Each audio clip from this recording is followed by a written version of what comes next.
Hello and welcome to Wake Up Well on Thursday, the 8th of October.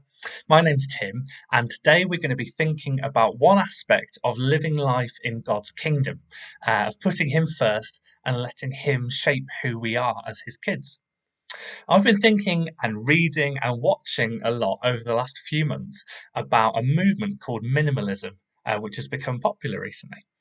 You might hear that word and think of a particular style or aesthetic, or maybe you have an image in your head of people living in empty rooms and with no possessions whatsoever. But I've been interested in hearing what the people who live that way say about it. Joshua Becker, who's a Christian and is one of the pioneers of that movement, says this: Minimalism is owning fewer possessions.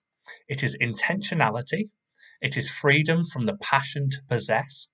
It is freedom from modern mania. It is freedom from duplicity. It is countercultural. It is not external, but internal. Others who follow that have said this: minimalism is a tool to rid yourself of life's excess in favor of focusing on what's important so you can find happiness, fulfillment, and freedom. To me, that sounds a lot like something you might hear in church or in the Bible. And actually, over the last 2,000 years, Christians have been grappling with Jesus' teaching on money and wealth and possessions. Over the years, monks might have called that frugality or frugal living. Other followers of Jesus have called it simplicity or simple living. And it's rooted in what Jesus taught and in how he lived. Money and wealth and possessions are actually some of the things he taught about most often. Maybe that's surprising for you, I don't know. So today we're going to read together from Matthew chapter 6, and this is verses 19 to 21, and this is from Jesus' teaching on the Sermon on the Mount. It says this: Don't store up for yourself treasures here on earth, where moths eat them and rust destroys them, and where thieves break in and steal. Store yourselves treasures in heaven, where moth and rust cannot destroy, and thieves do not break in and steal. Wherever your treasure is, there the desires of your heart will also be. Jesus is pretty clear on this. He says, don't store up treasures here on earth.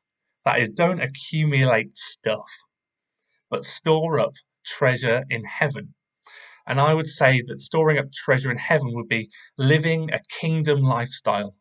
Actually, in verse 33 of Matthew 6, it says this: Seek the kingdom of God above all else and live righteously, and he will give you everything you need.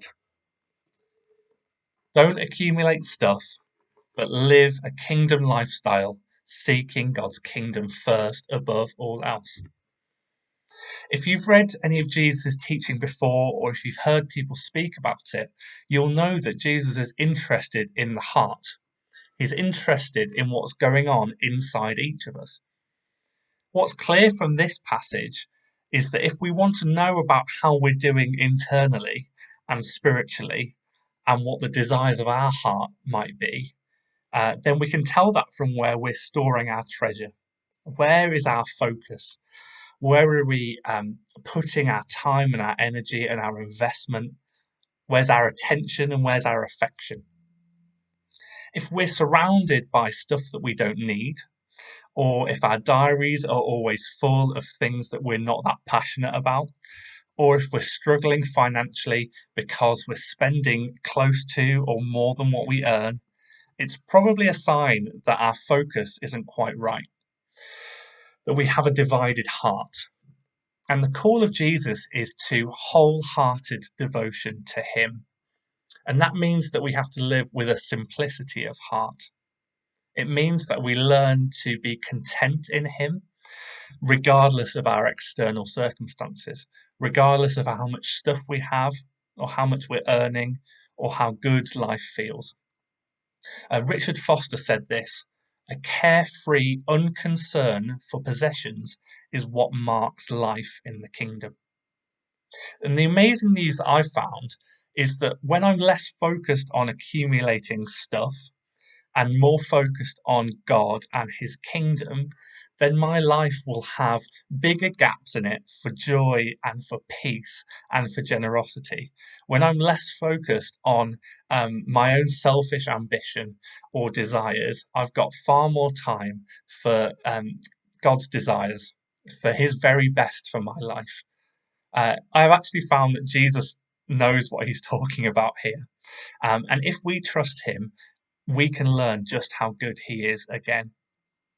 So, my challenge for us today will be to ask God right now to show you if there's one area of your life where you can walk in greater simplicity.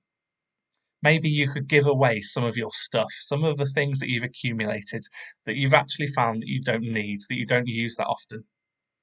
Maybe you could spend a bit less every month in order to create space that you can give away a bit more and practice generosity. Maybe you could free up your calendar a little bit to give space to seeking His kingdom first, and so that you're not so hurried and rushed all the time.